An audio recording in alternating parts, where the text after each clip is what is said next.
अस्सलाम वालेकुम my dear students. उम्मीद है कि आप सब ठीक होंगे। आज बच्चों हम स्टार्ट करने जा रहे हैं चैप्टर नंबर 5 फाइनेंशियल स्टेटमेंट। और आज हमारा इस चैप्टर का जो है वो फर्स्ट लेक्चर है। तो आज के लेक्चर के अंदर बच्चों हम जो है वो इंशाल्लाह एक्सरसाइज नंबर 1 और 2 जो है ना वो सॉल्व करेंगे। हमारे पास एक्सरसाइज नंबर 1 है। इसके अंदर उसने हमसे पूछा हुआ है जी, कैलकुलेट डायरेक्ट मटेरियल कॉस्ट।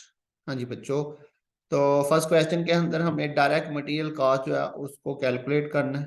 तो सबसे पहले मैं जो है इसका आपको फॉर्मेट बताता चलूं कि डायरेक्ट मटेरियल कॉस्ट जो है वो कैलकुलेट किस तरह से करेंगे। ठीक है बच्चों, तो ये इसका फार्मूला समझ ले, इसका फॉर्मेट समझ ले, ये आपने सबसे पहले याद कर लेना। तो रिक्वायर्ड है हमसे बच्चों direct material cost.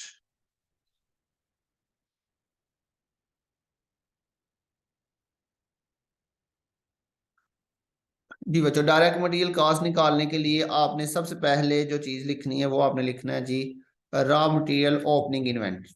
Raw material opening inventory, इसको बच्चों कहीं पे रॉ मटेरियल इन्वेंटरी भी लिखा होता है, कहीं पे मटेरियल इन्वेंटरी लिखा होता है, कहीं पे स्टॉक लिखा होता है। तो कोई भी इसके लिए वो वर्डिंग यूज कर सकता है। तो आपने बहरहाल सबसे पहले क्या लिखना है जी बच्चों, रॉ मटेरियल ओपनिंग इन्वेंटरी। इसके अंदर बच्चों आपने प्लस कर लेना है, ऐड आपने इसमें करना है जी परचेजेस। परचेजेस को इसके अंदर आप ऐड करेंगे तो ये आपके पास बच्चों आ जाएगा cost of material available for use. और देन आपने बच्चों इसमें से आपने कर देना minus raw material ending inventory. तो ये बच्चों आप इसमें से माइनस करेंगे तो ये आपके पास जो आंसर आएगा ये आपका आ जाएगा जी डायरेक्ट मटेरियल कॉस्ट। तो बिल्कुल सिंपल सा ये बच्चों फार्मूला है। तो क्वेश्चन को करने से पहले आपने ये फार्मूला याद कर लिया। ठीक है बच्चों, तो इसी के अंदर मैं जो है वो वैल्यूज पुट कर देता हूँ। ये क्वेश्चन के अंदर सारी वैल्यूज गिवन है। ये देखिए बच्चों, उसने आपको ये रॉ मटेरियल ओपनिंग इन्वेंटरी भी गिवन की है, रॉ मटेरियल एंडिंग इन्वेंटरी भी गिवन है, और साथ ही बच्चों रॉ मटेरियल परचेज भी गिवन है। तो आपने सबसे पहले बच्चों क्या लिखना है, डायरेक्ट मटेरियल कॉस्ट कैलकुलेट करने के लिए आपने सबसे पहले लिखना है जी बच्चों रॉ मटेरियल ओपनिंग इन्वेंटरी, जो कि कितनी है 20,000। तो ये बच्चों हमारे पास 20,000 आपके पास रॉ मटेरियल इन्वेंट्री आ जाएगी।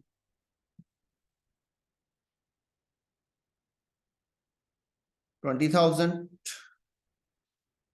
अब इसमें आपने बच्चों नेक्स्ट स्टेप में क्या करना है, इसके अंदर आपने जो मटेरियल परचेज किया है वो आपने इसमें ऐड कर देना। तो कितना हमने मटेरियल परचेज किया है, ये इसने आपको बताया हुआ है। रॉ मटेरियल परचेज हमारे पास 2 लाख है यहाँ पे। तो ये इसके अंदर हम ऐड कर लेंगे तो ये आपके पास दोनों का टोटल आ जाएगा 2,20,000। अच्छा जी, उसके बाद हम इसमें से लेस करेंगे बच्चों रॉ मटेरियल एंडिंग इन्वेंटरी। तो ये उसने आपको रॉ मटेरियल एंडिंग इन्वेंटरी 30,000 ये भी गिवन किया हुआ है। तो ये 30,000 इसमें से कर देंगे लेस। तो ये आपके पास बच्चों माइनस होके 1,90,000 आ जाएगा डायरेक्ट मटेरियल का। तो देखिए बच्चों बिल्कुल इजी है डायरेक्ट मटेरियल कॉस्ट। तो ये बच्चों बिल्कुल सिंपल था। अच्छा, सम टाइम हमें जो है वो क्वेश्चन के अंदर वो क्या करता है, मटेरियल परचेज के साथ साथ वो हमें परचेज रिटर्न डिस्काउंट अलाउंस भी दे देता है, और इसी तरह सम टाइम वो हमें डायरेक्ट एक्सपेंसेस भी दे देता है। डायरेक्ट एक्सपेंसेस क्या होते हैं बच्चों, मटेरियल को परचेज करने के ऊपर जितने भी खर्चे आते हैं उसको हम डायरेक्ट एक्सपेंसेस कहते हैं। ये मैंने नोट्स के अंदर सारी चीजें जो है वो डिटेल से मेंशन की हुई है, आप यहाँ पे नोट्स में देख सकते हैं। डायरेक्ट एक्सपेंसेस कौन से होते हैं ये देखिए जी बच्चों, यहाँ पे मैंने पेज नंबर 84 के ऊपर ये सारा कुछ मेंशन है। डायरेक्ट एक्सपेंसेस में क्या क्या आ जाता है बच्चों, wages, carriage, carriage inward, freight, freight inward, transportation, transportation inward, custom duty, ऑक्ट्रा duty, clearing charges. तो बच्चों ये मैंने मैक्सिमम लिखने की कोशिश की है, लेकिन इसके अलावा और भी क्वेश्चन के अंदर गिवन हो सकते हैं।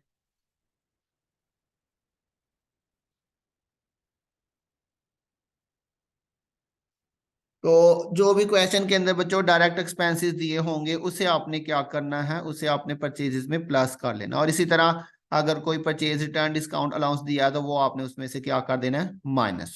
ठीक है बच्चों, मैं आपको इसका फॉर्मेट दोबारा से बना के दिखाता हूं।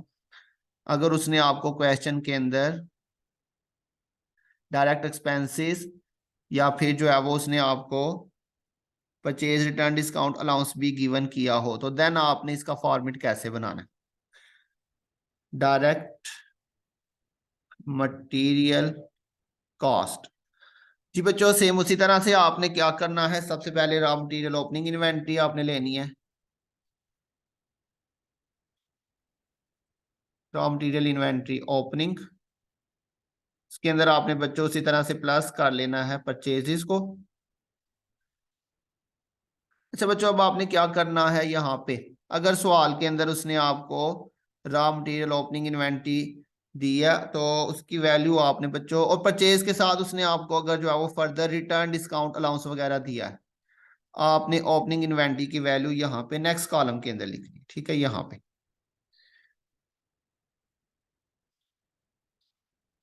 इसका भी फॉर्मेट याद कर लीजिएगा, उसके बाद हम क्वेश्चन करेंगे। अब इसके अंदर उसने अगर आपको परचेज रिटर्न डिस्काउंट अलाउंस दिया हुआ है तो आपने यहाँ पे लिखनी है परचेज की वैल्यू को इनर कॉलम के अंदर। ठीक है, ये हमारा आउटर कॉलम है, ये हमारा इनर कॉलम है। आपने परचेज की वैल्यू यहाँ पे पहले इनर कॉलम में लिख के परचेजेस में से बच्चों आपने क्या करना है, पहले आपने जितने भी डायरेक्ट एक्सपेंसेस क्वेश्चन के अंदर दिए होंगे, कोई एक दो तीन जो भी दिया होगा, जैसे कि फॉर एग्जांपल वेजेस वगैरह उसने आपको डायरेक्ट एक्सपेंस अगर दिए तो आपने क्या करना है, वेजेस को आपने पहले परचेजेस के अंदर ऐड कर लेना। इनको जब आप ऐड करेंगे तो ये आपके पास बच्चों जो आंसर आएगा उसे हम लिखेंगे डिलीवर्ड कॉस्ट।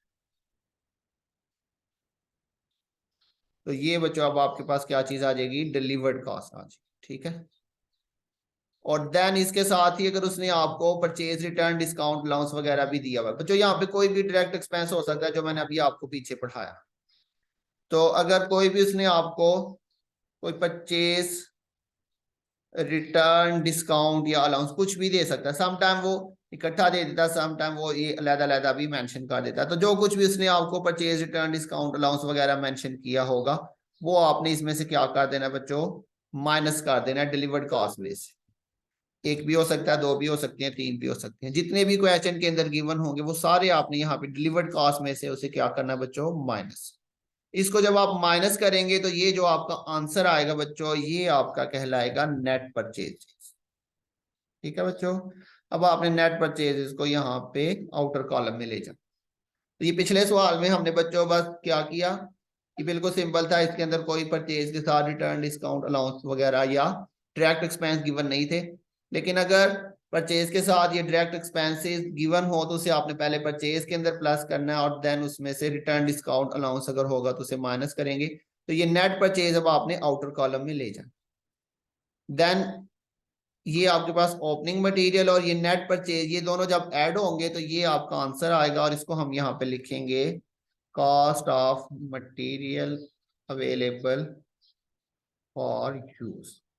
देन आपने फर्दर बच्चों इसमें से लेस कर देना है रॉ मटेरियल इन्वेंटरी एंडिंग। तो ये बच्चों अब माइनस करेंगे तो ये हमारे पास आंसर आ जाएगा डायरेक्ट मटेरियल कॉस्ट। तो ये बच्चों थोड़ा सा इसमें चेंज आया हमारे पास।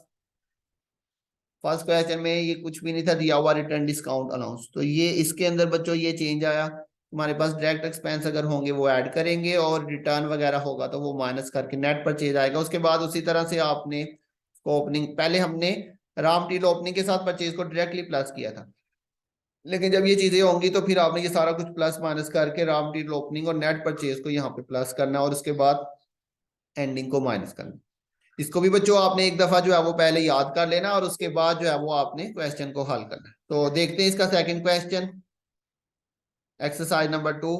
ये देखिए जी, आपके पास एक्सरसाइज नंबर 2 के अंदर उसने आपको कहा जी कैलकुलेट डायरेक्ट मटेरियल कॉस्ट। इसके अंदर भी डायरेक्ट मटेरियल कॉस्ट ही कैलकुलेट करनी है, लेकिन इसके अंदर देखिए तो मटेरियल ओपनिंग इन्वेंट्री है, मटेरियल एंडिंग इन्वेंट्री है, साथ ही बच्चों मटेरियल परचेज, यहाँ तक तो बिल्कुल सेम पिछला था। तो ये देखिए उसने आपको उसमें ट्रांसपोर्टेशन इन ये डायरेक्ट एक्सपेंस दिया हुआ है, कोई भी डायरेक्ट एक्सपेंस हो सकता है, इसे परचेज के अंदर ऐड कर देंगे और साथ ही ये परचेज रिटर्न डिस्काउंट अलाउंस है, इसे आपने क्या कर देना है, माइनस। तो इसी फॉर्मेट के अंदर बच्चों ये वैल्यूज मैं पुट कर देता हूँ। देखिए सबसे पहले मटेरियल ओपनिंग इन्वेंट्री आ जाएगा, तो ये बच्चों आपके पास मटेरियल ओपनिंग इन्वेंट्री, यहाँ पे आप कुछ भी लिख सकते हैं, रॉ मटेरियल ओपनिंग इन्वेंट्री या मटेरियल ओपनिंग इन्वेंट्री, जो भी क्वेश्चन में गिवन हो, या आप उसके अंदर ये फॉर्मेट याद कर ले, आप यही वाले वर्डिंग भी यूज कर सकते हैं। तो ये उसने आपको दिया हुआ जी, मटेरियल ओपनिंग इन्वेंट्री 20,000, ये आपके पास आ जाएगा 20,000।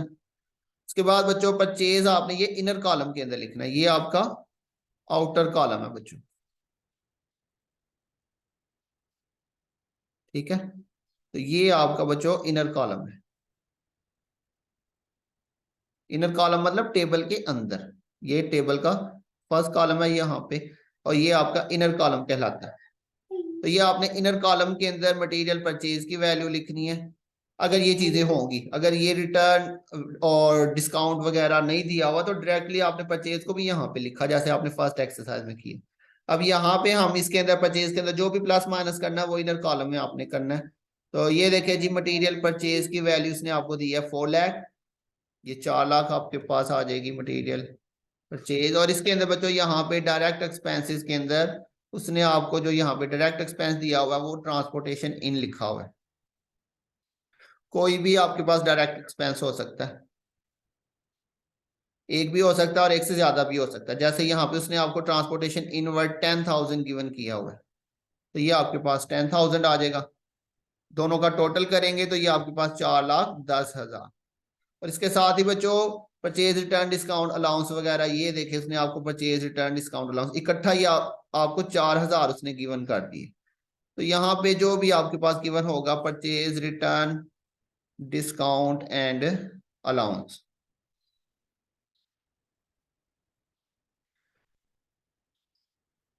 अच्छा जी। तो ये मैं शॉर्ट में करके लिख रहा हूँ, आपके पास पेज बड़ा होगा, आप इसको पूरा लिख लीजिएगा। तो ये 4,000 आपके पास परचेज रिटर्न डिस्काउंट अलाउंस था।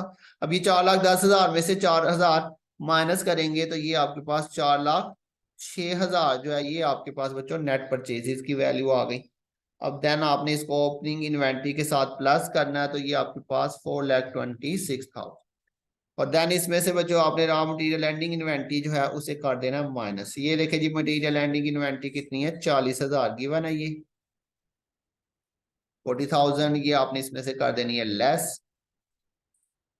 तो इसमें से ये लेस करें तो ये बच्चों आपके पास 3,86,000, ये आपके पास डायरेक्ट मटेरियल कॉस्ट आ गई। ठीक हो गया बच्चों? तो उम्मीद है आपको समझ आ गई होगी। बच्चों आज आपने ये दोनों प्रॉब्लम जो है ना, इससे रिलेटेड, ये आपके पास एक्सरसाइज है, तो ये नोट्स के अंदर आगे जाके आपको जो है वो प्रॉब्लम्स गिवन है। तो आज आपका होमवर्क बच्चों ये है कि आपने इनकी ये दो प्रॉब्लम जो है वो आज आपने करनी है, ठीक है ना। ध्यान रखिएगा बच्चों, इंशाल्लाह बहुत जल्द नेक्स्ट लेक्चर के साथ मिलेंगे, तब तक के लिए अल्लाह हाफिज।